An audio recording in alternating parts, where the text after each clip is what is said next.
All right. Good morning and welcome to another episode of the Liberty Dad podcast, a discussion on politics and culture. I'm your host, DL, America's most objective libertarian. If you're tuning in live, thank you so much for giving me your time so early. All right. Quick announcements, folks. Quick announcements. Quick announcement. Yes. Plural. Let's go with plural. It's early and my English don't be too good. All right. So remember, tomorrow and Friday, I will not be streaming because I will be down in Orlando. I'll be checking out Podfest and seeing what I can learn, how I can improve the show down there. It's a podcast convention. I'm going to go check it out. They've got a pile of speakers and it looks like some interesting talks. So I'll be having fun. I'll be busy focusing on that. So just remember, I will not be here tomorrow or Friday. But today we're going to close the week out on a heavy note. I'm thinking that this series, the Human Frequency series, actually might just be my heaviest conversations at 7:30 in the morning. And I am pleased to once again announce or bring in my co-host for this series, Krystena LuCastro. She will be joining me every Wednesday so that we can talk about various topics like this. She's going to help balance out the rigidity of me and my libertarianism with a little bit of human connection, a little bit of human emotion. So let's go ahead without further ado and bring her in and we will get going on the topic for today. Krystena, how are you? I am doing all right this early morning indeed. I How are know, you? right? I'm doing very well. We had some audio issues earlier, but we got past it, so all good to go. We got it sorted out. Yeah, Again, absolutely. not having all your marbles this early in the morning, it's a little rough to think straight, but we got this. Right, right. So it's funny. We're going to go from, oh man, we're having an audio issue. Okay, let's talk about assisted suicide, DNRs, and ethics. Quite a topic to speak on, and please don't anybody be phased by the smile on my face. At the yeah, it's a heavy topic, something that I have very strong personal feelings about. Mhm. But yeah, it just don't let the smile fool you. Right, So right. we're gonna We're dive in a good more. mood. That's what it is. Yes, we're in a good So, mood. So let me give you an introduction of who I am. Again, for those of you who may have missed me last week, as Dale said, I'm Krystena LuCastro. I'm a writer, a mom, a wife, and someone who spends a lot of time paying attention to how people communicate, especially when conversations break down. And what fascinates me is just what people believe, um, and how they arrive there, and why those conversations that they have with others and even with themselves don't bring them the clarity that they need in order to really handle folks right. There's a lot of right. mishandling out there with conversations. So what is human frequency? What is it about? It's a wavelength. Every conversation has one, whether it's emotional, psychological, experiential. And when people are operating on different frequencies, even shared language does not work. A lot of the time, people have different meaning that they're operating and functioning from. So that's what we're kind of here to talk about. How logic and emotion sometimes can make people miss each other and Mhm. seek past one another. So yeah, human frequency, All right. it gets deep. It does. And we're Yeah. going to get deep today. So let's kick this off. And what I'm going to do is I'm going to read. So what happened after the show last week? I jumped on Facebook as I do, and I was like scrolling, and I was like, "Oh, that topic looks interesting. Maybe Krystena will be interested in this." So I sent it to her. She was like, "Yeah, let's do it." So let me share this with you guys. Put this up on the screen here. Can I get it any bigger? I don't know if I can get it any bigger or not. There There we we go. go. Well, there we go. Okay. So this actually came from the Libertarian Party of Michigan. And they said, I'm going to read it to you. An actress and comedian is fighting for her right to die via assisted suicide after decades of battling with her mental health. Claire, and I don't know if I'm saying this correctly, Brosau, who has appeared in films alongside the likes of James Franco and Home Alone star Daniel Stern, has called upon Canada's courts to allow her to end her life.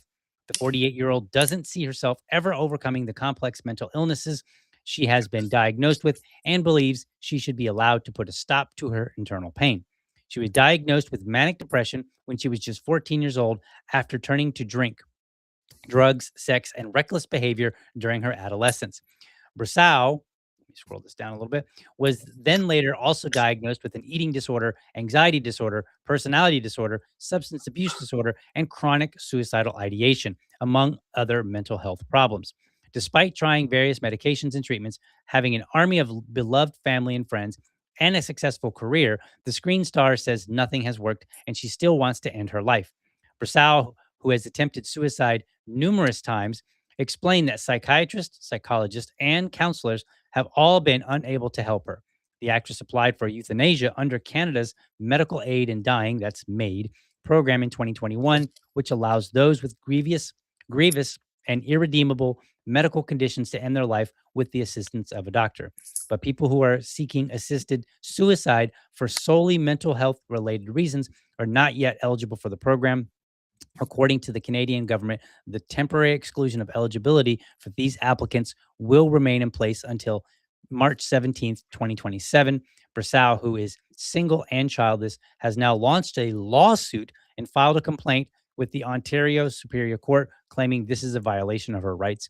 She is one of several people who have teamed up with the charity Dying with Dignity Canada to argue that excluding people with mental illnesses from MAID is discriminatory. The organization argues that excluding people whose sole underlying condition is mental health illness from assisted dying legislation is a breach of the Canadian Charter of Rights and Freedoms. For more information, see link in the comments. All right. So then this is a picture of Brasau. All right. So there we have it. That was my reading skills for the day, or less than impressive, but there they are. They're not too bad. So, what are your thoughts, Krystena? Let me get this off the screen here real quick. What are your initial thoughts on this? My initial thoughts are, I feel so deeply for Claire. Mhm. I feel, because of my own personal experience, and I will admit out of the gate that I am biased Mhm. when it comes to mental health, mental illness, depression, all of that, because I experienced it personally, Mhm. as well as like indirectly with those that I love in my life. And that amount of suffering is no joke, to say the very least. Right.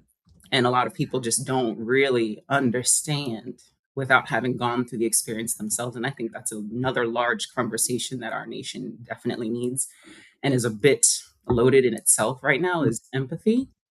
Right. People truly just don't understand and cannot imagine feeling in such a way that makes you think, I definitely want to end this. They don't think you're of sound mind in order Mhm. to say something like that. And only myself, after going through, some depression, Mhm. and mental health issues myself, can I look back now after having that experience and really be compassionate and empathetic and see someone suffering and say, you know what, I understand why and how they would end up, going there and drawing that conclusion.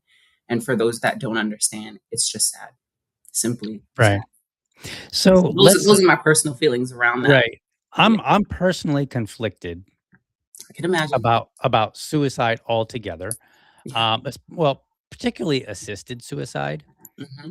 The way I look at the world, I see that interactions between people are maybe not transactional, but there is incentive Hmm. on either side. So, for instance, you and I are doing this podcast. There's an incentive for me to have you on the show. There's an incentive for you to be on the show. Otherwise, this just simply wouldn't work. Right. And so, one of my concerns is that what if there's a imbalance in the incentive? One person says, "Look, I would like to end this suffering."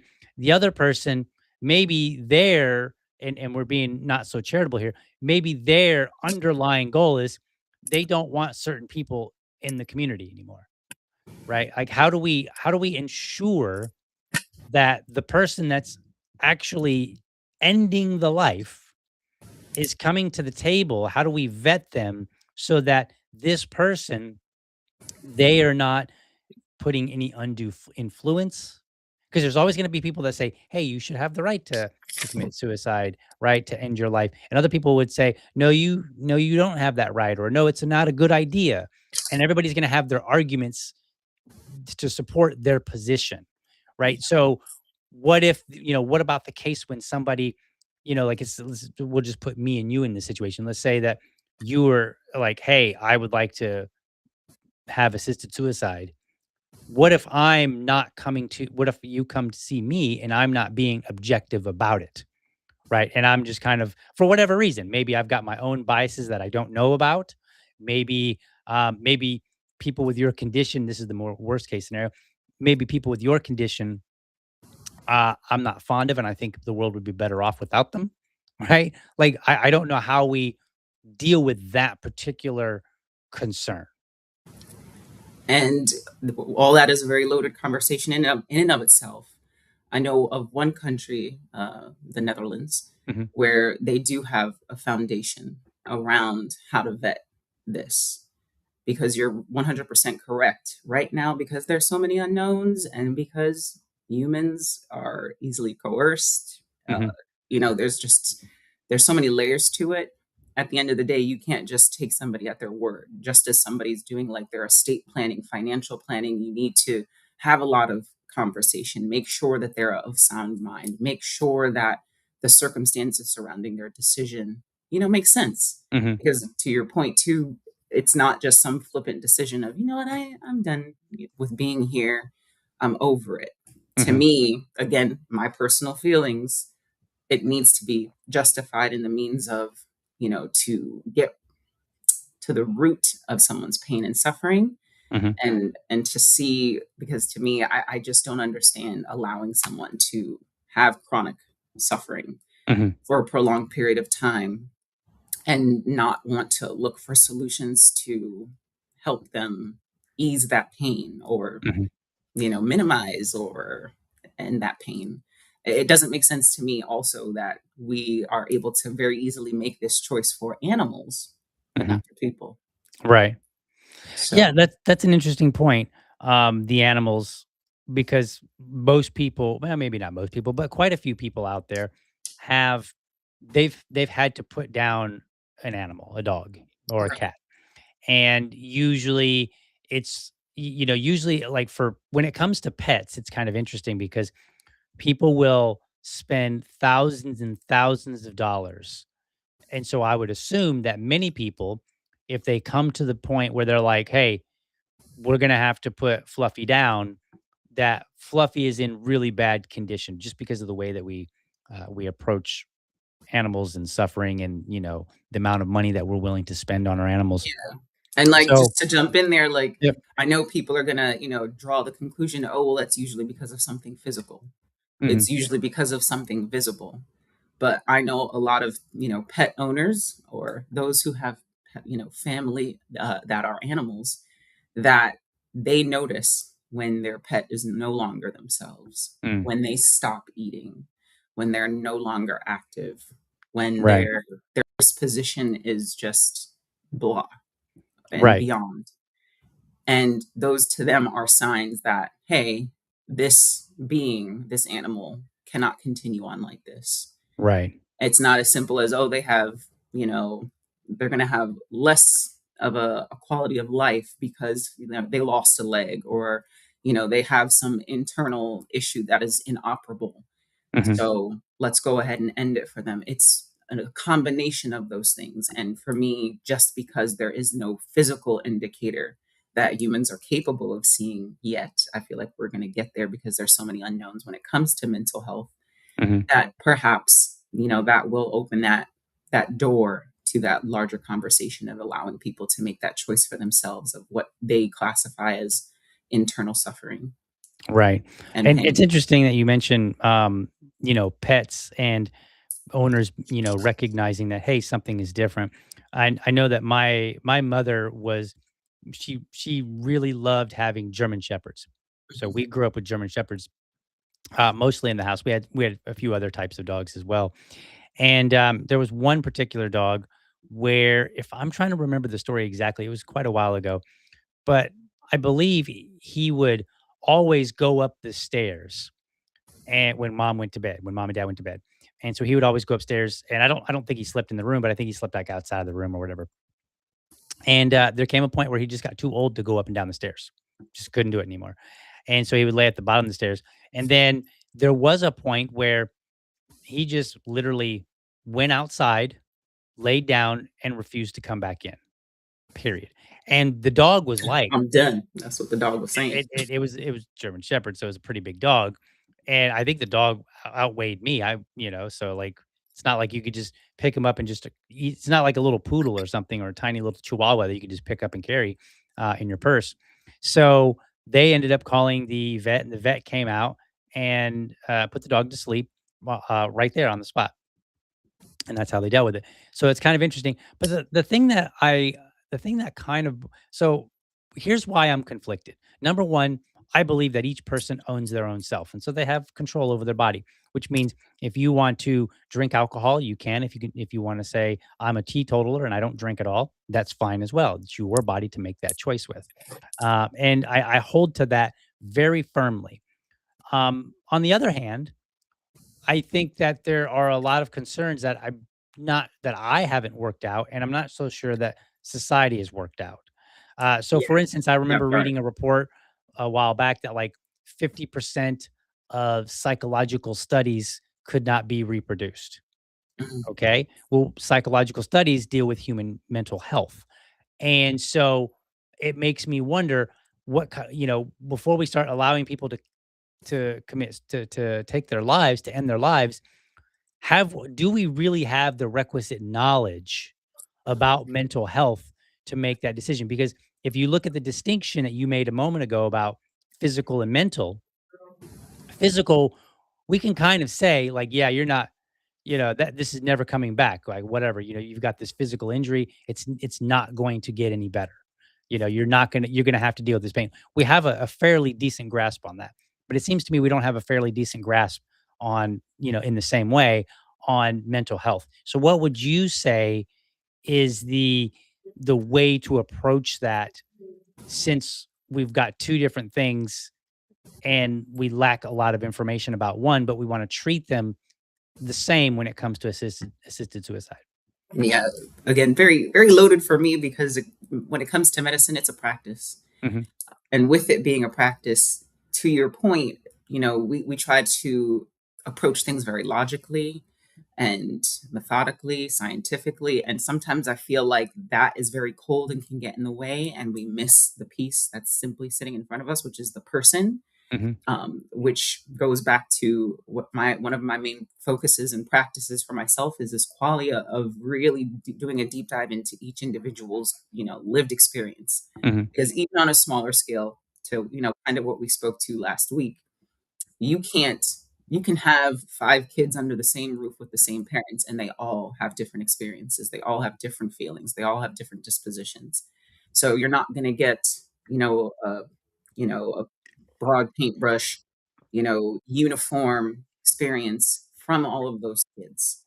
So, to me personally, I think what needs to happen societally is we do need to have a better understanding of our emotions and mhm, how they have a, a part in our psychological, our physical, because as we know, stress can make people sick, and we still haven't really you know gotten a full understanding of that too. Yeah, there's cortisol, those are hormones and all of that stuff mhm, that impacts, and we've been able to do a deep dive. So I just think we're not there yet, to your point, but there's validity in believing people and believing their experiences and mhm. asking questions. You can't just take somebody at face value to say, hey, I'm in pain, I want this to end. You got to ask the why a Right. couple times. Be that annoying kid, but why? But why? Mm, right. And once you can get that deeper understanding and empathize with them and have that qualia, and I know I mentioned qualia a whole lot, and just to kind of give, I guess, the audience something to chew on to understand what I mean by qualia. Mhm, It's, to me, is the lived experience, the internal felt reality of each human, not just what happens to us, but how it lands with us, how it's absorbed, and how it changes us.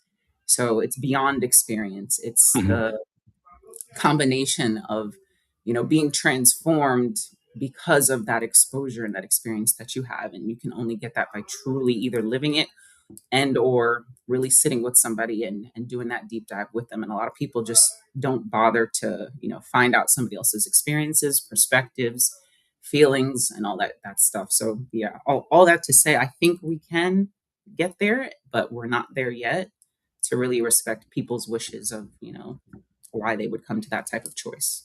Right. And now this particular case that brought this topic to our attention, Yeah. um, where did it go? I lost it here. I guess I moved away from it, but I believe it said she was 48. Yeah. And Yeah. so, I'm a little bit more willing. I guess it's easier to believe somebody who says, "Hey, I've been struggling this for For since I so was long. 14. I Right. am now 58." I'm gonna try to do math while on the air live, but, Yeah. 58, 14, that's what, 44 years. So, more than 2/3 of their life, they've spent, their entire adult lives, more than 2/3 of their life, they've spent struggling with mental health. So Yeah. on one hand, I'm like, well, the older you get, the more likely I'm going to believe that you understand what you are going through, because Right. I think a lot of people don't understand what they are going through in the first place. And so I think we want to be careful before we start saying, okay, well, this is possibly an option for you. I think people, part of what I believe is that people have to have informed consent. And Correct. And that is a is part of assisted suicide. So Mhm. let me like put a pause on that, just Yep. because I don't think a lot of people understand what assisted suicide Okay. is. So it's also called medically uh, aid in dying. And it refers to a medical process where professionals provide the patient with the means, usually a prescribed medication, Mhm. to end their own lives. So it's a final action taken by the patient themselves. Mhm. So the key takeaways with that are, it's patient intentioned and patient executed. Sorry for the terminology, Right. morbid, but it does require clear consent. It does require mental capacity, just as, with seniors who at the end of their life may need a proxy because they may not be mentally sound. That's not the point at which you take that person's word to say, hey, this is something that I want. It's much like a DNR. It's something that you choose beforehand. Mhm. And there's eligibility criteria for it. And again, like we spoke of earlier, it's not a flippant decision. And there are specific, especially in the Netherlands, there are legal jurisdictions and restrictions and regulations around it. So it's about autonomy, Right. and it's not euthanasia because yes, there, like we mentioned before, we don't, this is not something where you're easily coerced or somebody can convince you Mhm. to take your own life. This is solely a personal decision. It's not withdrawal of care like a DNR, where they simply no longer intervene and just allow nature to take its course.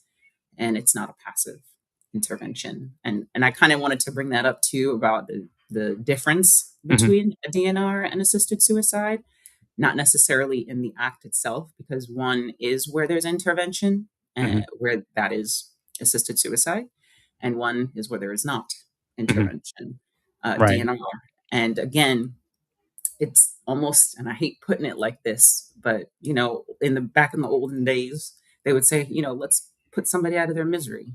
Right. Why? Why do we not put that same compassion into allowing someone to make that decision for themselves of being able to be put out of misery? Because in my book, a do not resuscitate, a DNR, is not very compassionate and is not void of pain. If anything, it prolongs pain and suffering. And would you want to drown slowly? Right.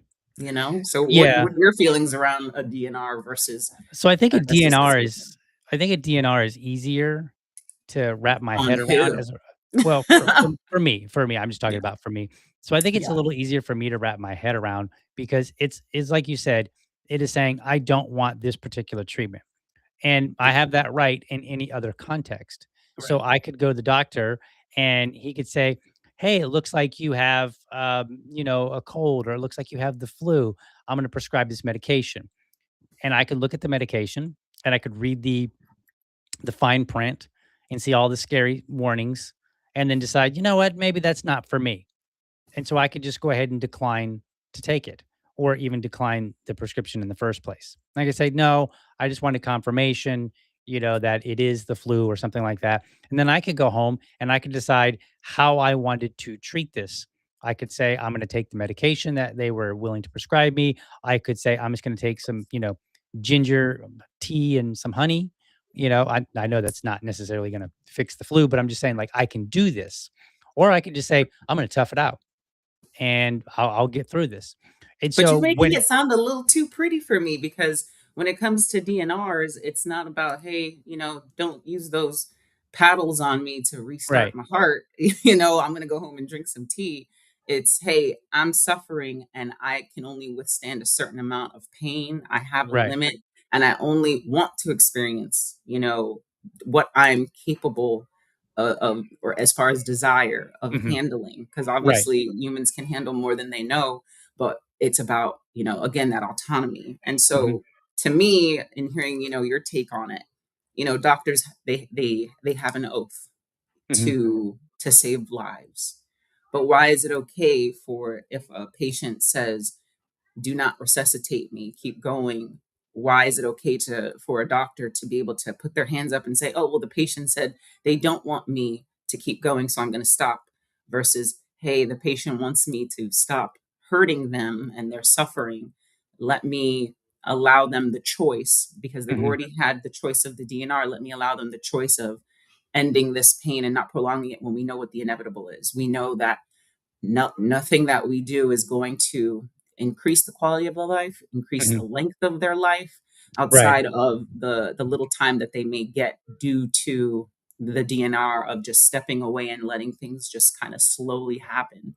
Sometimes why is it that people say, hey, when you jump in a pool, it's easier to just jump in and get that shock and it be over with versus, going in real slow and feeling all the cold and all the pain and prolonging that whole process. mhm, To me, it's just about prolonging or getting rid of the prolonged process right, when the inevitable, of continued suffering is there. And yeah, with this woman Claire who initiated this whole conversation for us, I couldn't imagine living life with co-occurring diagnoses the way she has. Like, imagine being in a fog 90% of your life, mhm, not being able to think straight 90% of your life, not feeling like you can get out of bed, be social, eat, sleep, because insomnia, I don't know if anybody's experienced that. I have. It makes you glitch like a mhm, mofo. You can right, not think straight. So all that to say, it just doesn't allow you to live a quality life. And we're, especially in the United States, I was told that we're here to, pursue life, liberty, and the pursuit of happiness. So And is your position then to support DNRs and assisted suicide in its fullest? yeah, Okay, and I think um, again, that's a conversation that needs to happen ahead of time of if these factors are present and making sure that once that criteria is met, then those options get on the right. table. So to answer your question, like, what's the distinction between the 2? Um, Let me reference Batman. Okay. So there's a scene in it's like The Dark Knight Rising, or I can't remember which one, but Batman is on a train. The train is going toward Wayne Enterprises, and Ra's al Ghul is on there.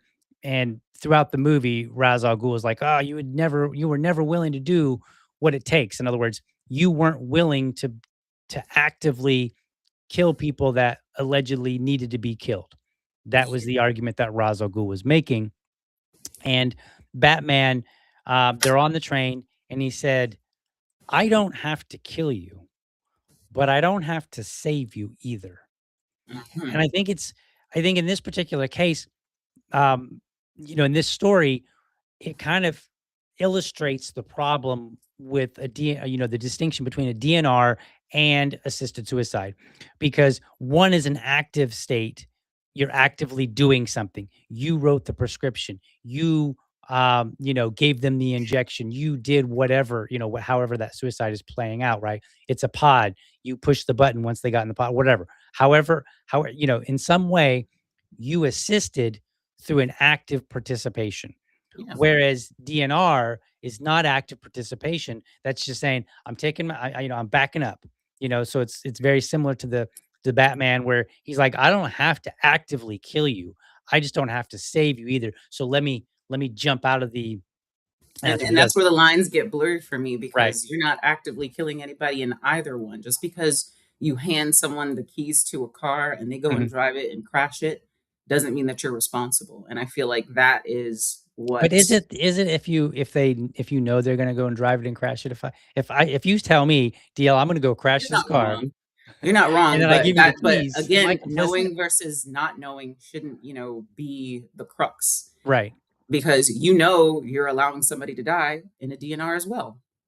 right, It's just not, you're putting your hands up. right, So for me, it's at the end of the day, the responsibility is still on those that know what the inevitable is. right. But the difference is it's the patient's choice. Mhm, It's not the choice of the medical team to say, I'm going to continue saving you because they're respecting the DNR. mhm. And it's not the choice of the medical team to say, I'm going to force you to live, because it's Right, the patient's choice. right. I Either way, they're putting their hands up, whether they hand them the medication or not. Mhm. And I feel like the means really are no different. I feel like a DNR is just a slow assisted suicide, because Okay. they've already given the, hey, I want to die, leave me alone to die on my own. But why are we allowing people to suffer? Right. And I'm not saying that we should, so let me back up a little bit and say, um, if somebody attempts suicide, I do Mhm. not think that should be a crime. And Agreed. let's say they fail, as many young people do.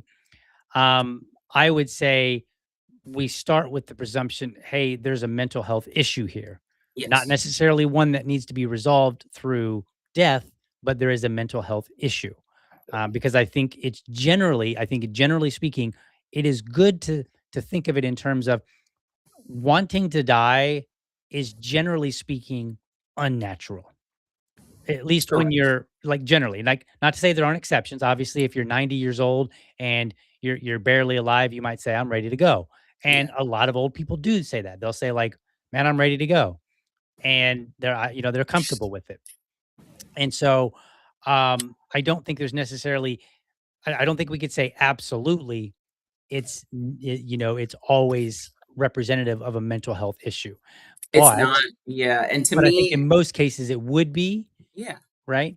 it's the quality of life for me. And I feel like we do blur the lines when we speak on mental illness, because there's so many unknowns when it Mhm, comes to how people suffer, mhm, are in pain, and the decisions that they make mhm, during those episodes.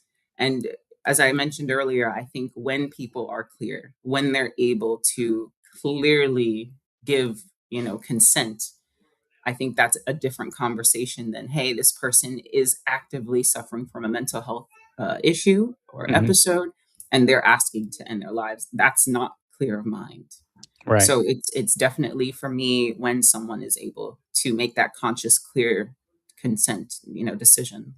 So let me So, ask you this then. yeah, If we need, so with physical, yeah, it's a little easier to identify and say, hey, they're clear conscious of their mindset is in the right place to make this decision, mhm, right? If somebody's old, they may or may not be. It depends on they might just be old and just feeling all the pains of 80, 90 years of life, and then unable to do much about it. right, Maybe even not be very mobile. So I would even grant that with many old people, they're still going to be of sound mind. But with somebody like Brasal, who is dealt with mental health issues her entire life, mhm. at what point was she of sound mind to make this kind of decision? Well, the woman clearly had a career. She's an actress. Hmm. So there were opportunities for that. And I think, again, our field when it comes to mental health Hmm. is growing for people to be able to make that distinction and differentiate when somebody is of clear mind versus when they're in an active episode or dealing with mental health issues, co-occurring issues and all that stuff. But again, I feel like we're not there yet to have that larger conversation to respect that even when someone is actively dealing with issues, how to know when they're lucid and able to make a clear decision if Hmm. they're in a certain state, because just because you have a mental illness doesn't mean that you can't think logically. Right. Suffering and thinking logically can co-occur. And so I like I said, I think more experience, more exposure is needed in that field so that that is something that people can, because again, I'm speaking from my own experience. I can remember clear as day, feeling like a prisoner in my own body, but being able to speak on how I was feeling, what I was going through, what I Hmm. needed, even though, it was, uh, yeah, it was tough to go through and to be actively suffering.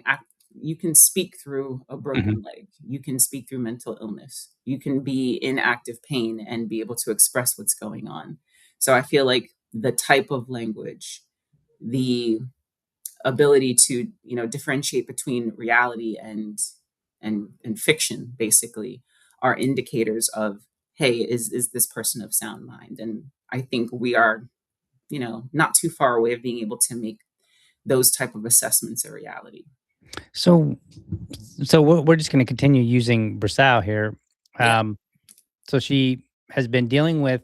She's 58. She's been dealing with mental health issues since she was 14. Mhm. Um, would you grant her the same decision at the age of, say, 18? 18. Yeah, 4 years. 4 years of suffering. Yeah. Do you think she's of sound mind? Because remember, 18 is, legally an adult. We Right. also know that many people at 18 are not very good adults. I know, I They was still gonna got to say, come I through, was like, and it's right? funny, I've had this conversation before of, the whole difference of gender as well, of when somebody is fully formed and fully developed. Right, Uh, and that sometimes what for men they say it's 25, right, somewhere and around then there. for women it's 18. But again, going back to my, qualia, I Mhm, think after full assessment, if they meet the criteria and they're deemed mentally as well as legally adult, mhm, yes, they should be able to make that decision for themselves. If we're allowing people to join the army and kill someone, why why is it not okay for them to make the hmm. decision to, you know, have that autonomy over themselves and their own body That's an as well? interesting point, actually. And it may go deeper than you even meant, because on what you said was like, hey, if I joined the military at 18, by the age of 19, I could be in a foreign land killing somebody. And so it's like we're allowing people to go and take life, somebody else's life. But I think the point that maybe you didn't realize that you made is that by virtue of joining the military and by virtue of not, objecting or putting up a fight to go to a particular conflict, I am also consenting to perhaps my own death. Right? Not And necessarily under duress, like, I've got mental health issues or I've got a physical ailment. So it's even more interesting, like, I'm saying I am willing to, of sound mind, maybe my mental health is in good shape, my physical health is in good shape. I'm willing now to go and potentially, have my life taken for this cause, this external cause that may have virtually nothing to do with me. that part. So I think that's kind of interesting. And And what's that why just is it okay for you to have that external cause that usually is someone else's plight, but right. not your own? Like what makes yours invalid and the external cause valid? And again, everything goes back to that qualia of that reality, that internal reality of what you've suffered through, what you're Mhm. dealing with, and what you're willing to continue dealing with. Right. It's what's really rough too, and just a larger conversation about mental health and mental illness, is how many people end up not being able to live a good quality life. And in this country, we're constantly preaching, we have to help people, we have to, allow them to pull themselves up their, from their bootstraps and all this stuff. But we have a rampant issue with homelessness, and a reason why we have that issue is because people have just given up. People know that they can't make it in this society. Hmm. It's too difficult for them, and they just cannot survive. Or, people end up going to cope with drugs. Hmm. And a lot of people, I can tell you, do not choose to be drug addicts for fun, do not choose homelessness for fun. And compound that, with mental health issues, it makes it hard to survive. Hmm. So, not to say, all homeless people and those who are dealing with drug addiction should, very easily get the choice to take their own lives. That's not what I'm saying. But I'm saying that's kind of the symptom, Hmm. of what it looks like when people have given up, and have no other choice but to keep on living because people won't allow them to make that choice for themselves.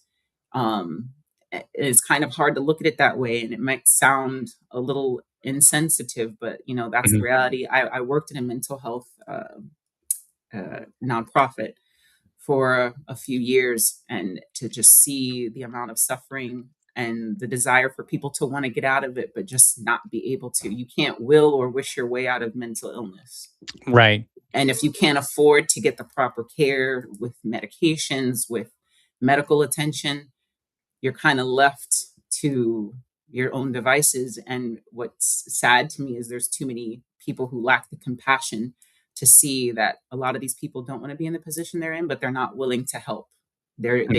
Their solution is always, just fix it, go get a job, go do this, and it's not that easy. A lot of employers don't want to hire people who have mental health issues, so they're Right. relegated to, a life, the quality of life that I don't think anybody deserves. Right. I think what makes it so difficult for people, um, is that I think people better understand physical pain and physical issues than they do 100%. mental. And the reason for that is we've all had that itch, that pain that just kind of maybe won't go away for a few moments, maybe even longer. And so I think it's easier for people to recognize. I think when it comes to mental health, I think that feels like all over the map Of because you course. could have two different people that are basically experiencing the same thing. One person manages to push through it. The other person, maybe they require medication to get through it. Or maybe they, in Brosau's case, maybe they don't get through it at all. Maybe, but then again, you know, we have to we have to ask ourselves some questions, I suppose. That part. Brosau, she claims that she's been suffering, but I think it's harder to wrap your mind around, hey, you're suffering, but you've managed to have a successful career, right? So it's like, even though earlier you said, well, by virtue of the fact that she had a successful career, she did all these things, kind of suggests that she's of sound mind. But then, Sometimes. And but that's then, what's, and but sorry to doesn't cut that you also off. go toward the opposite by saying, well, Yeah. because you've accomplished this, is what you're dealing with really that bad, Ooh. right? And And it's hard. that, It's hard, yeah, right? and that insensitivity around, is it really that bad? Like, we had this same, not you and I, but just in general as a society, like fibromyalgia. Hmm. That's an illness that nobody can see, Hmm. but there's elements of it that are real and make it difficult. And to your point too, like, just because, and not to prove your point, but to counter your point, it's frustrating for me to, and I have this experience with people in my own circle of Hmm. life who are like, "Oh, you're such an upbeat person. Like, I never see you down." And we're all human. We're all Hmm. complex. We're all layered and nuanced individuals, and we can hold more than one truth at the same Hmm. time. We can be happy and sad. Funny enough, ironically rather, I literally just wrote a piece about the grief and relief around the conversation of depression and suicidality, and those who choose to take their lives and end up, unfortunately, uh, going that route, and ending their lives, versus those who are the survivors of Mhm. those who've committed suicide, in that very delicate conversation of people kind of allowing their own feelings to get in the way of people suffering, people Mhm. thinking if they loved you a little bit harder, if they tried just one more conversation, that they could have suffered, saved your life. Mhm. And what I've settled on is sometimes that love cannot reach the pain that somebody is going through, Mhm. and you can't see it. There's so many celebrities that people have seen that they were like, oh, they looked so happy just hours before. At the end of the day, like, most people don't want other people to, be a part of, see, or feel burdened by their suffering. So they're going to Mhm. put that mask up. Like, a lot of us live dual lives. And to not have that understanding and try to take everything at face value is just really limiting, really short sighted. And that's why Right. I feel like too many people don't do the hard work of having the hard conversations, of trying to understand the interworkings, the feelings that people have Mhm. around everyday life, and getting through. Because getting through sometimes looks easy, and it's Mhm. not. And it's not. So, yes, Claire may have had a successful career, but it may not have been easy for Mhm. her. It may not have been fun for her, because ultimately, we all gotta, try to survive this life of eating and getting food on the table. And that just happened to be something that she was good at. And just because you're good at Right. something doesn't mean you're happy. So yeah, it's But it it's also tough. doesn't mean that whatever you're struggling with, whatever you're going through, it Mhm. doesn't necessarily guarantee that it has risen to a level for which society should But say, right, again, why are we even factoring in what society thinks and feels and wants? We always draw back to, oh, the people and they, but what about that individual and what they're right. capable or willing to deal with? I'm not sitting here and saying if somebody is super sad that they should be able to make the choice of, you know what, I'm over this. I want out.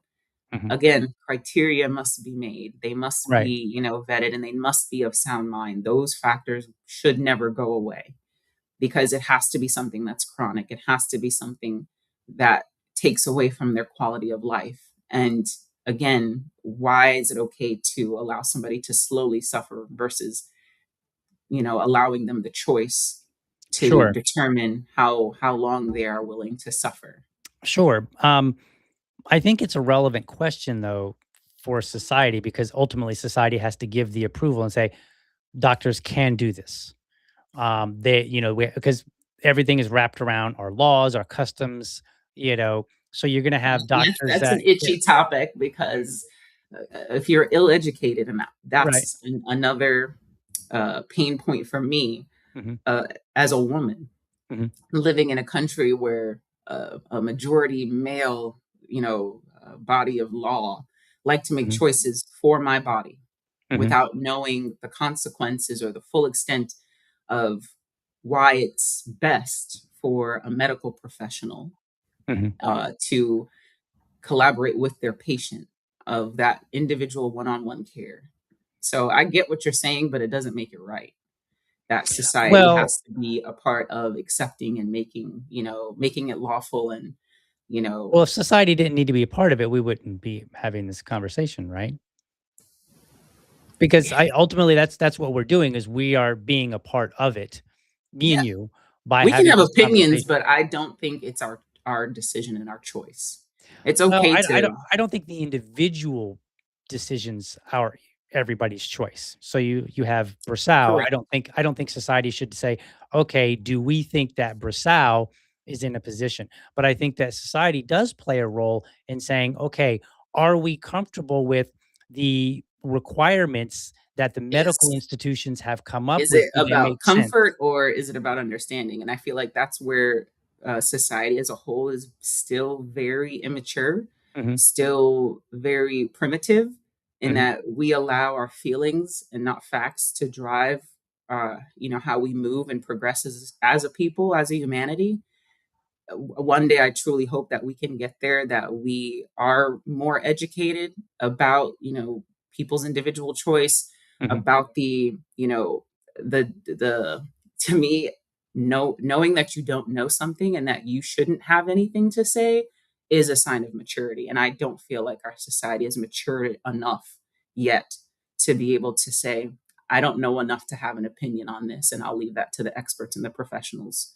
So just because we've been given that, or that's being Mhm. allowed, to me doesn't call for, us, like, we can talk about it all day long, but Sure. it's not my expertise, medically. Right. But you still may you even on this show, I think, and Mhm. tell me if you disagree, kind of engaged in that same thought process. Because earlier I said, well, if Brasau had been 18, would you be, willing to support it? And you were like, you had to think about it for a moment. And then you said, yes, yes, I would, if all these conditions, some criteria applied. And so ultimately, what if 50 million, Americans did the same thing that you did? Mhm. Then society would be in a different place, right? Society Of might say, course. okay, well, if these criteria have been met, then we will not make an objection. And because we won't make that objection, that means this person is going to get the service or the treatment or however you want to define it sooner or more easily, right? When society Yeah, and approves. I So I'm think not what's saying that, I'm just Yeah, saying and that I think what's society has to confusing is, like, approve. I was mostly speaking from the standpoint of, if she meets the criteria based on the interactions that she's had with her, Mhm, caregiver, medical caregiver, and herself, then heck yeah, I feel like it should be allowed if we have the proper tools in place to assess that mhm, those tools are developed by those professionals.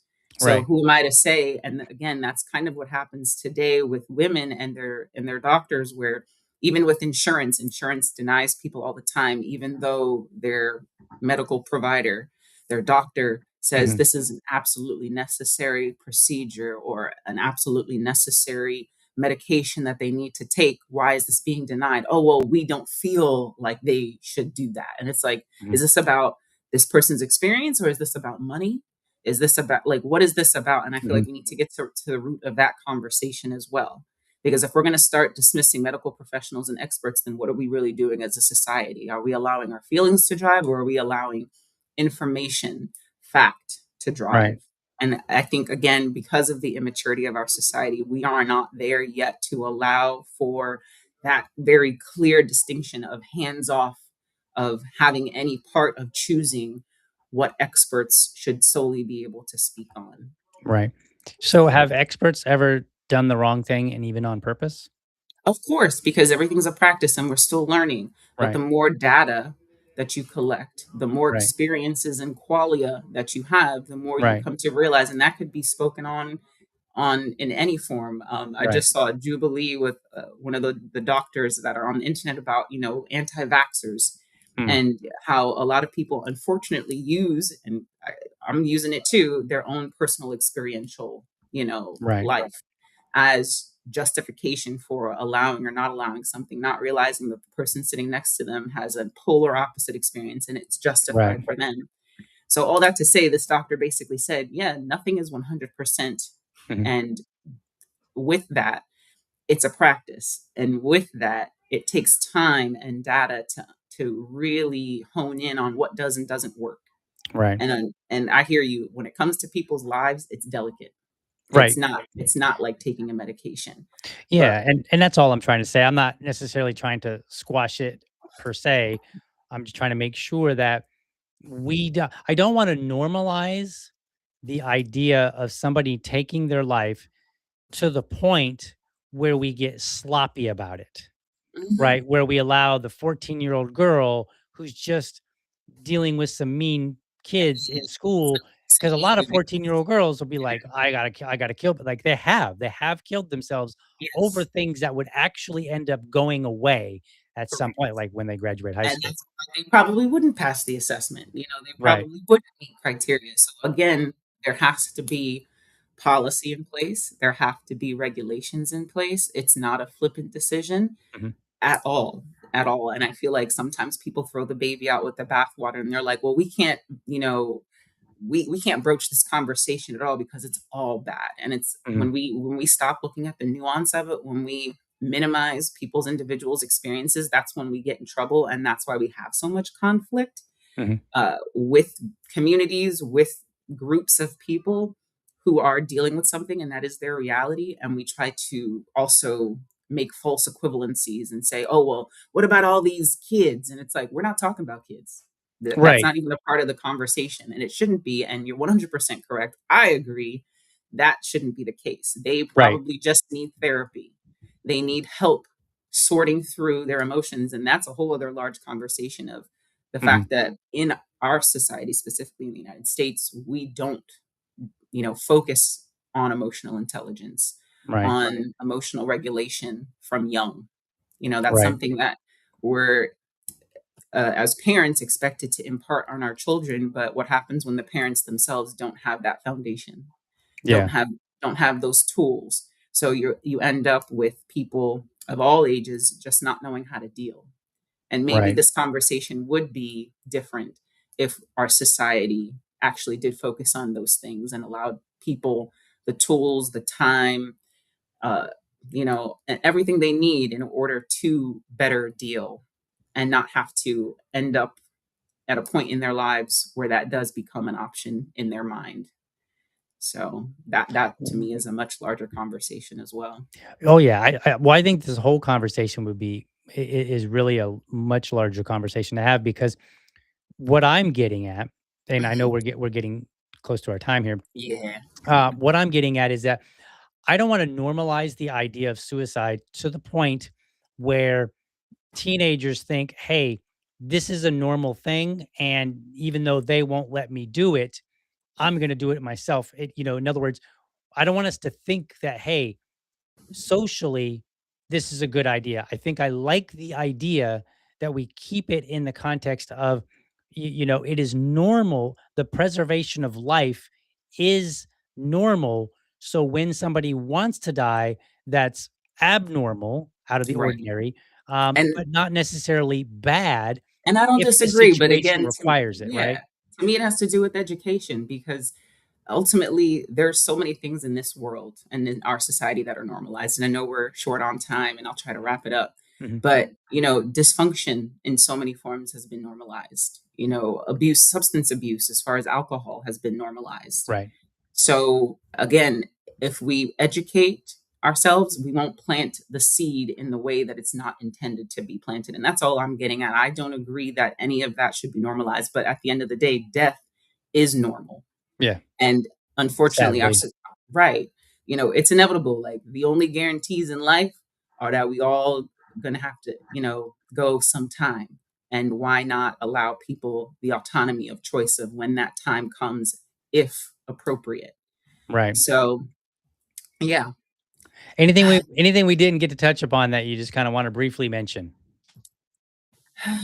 Not necessarily because I don't want to overload people, but just wanting to leave them in a space where they ask themselves some hard questions of what is okay, what is not okay. Mhm, Have you put yourself in somebody else's shoes truly? And when I say when you put yourself in somebody else's shoes, in their circumstances, with their level of education, with their resources, not you simply putting on a pair of shoes.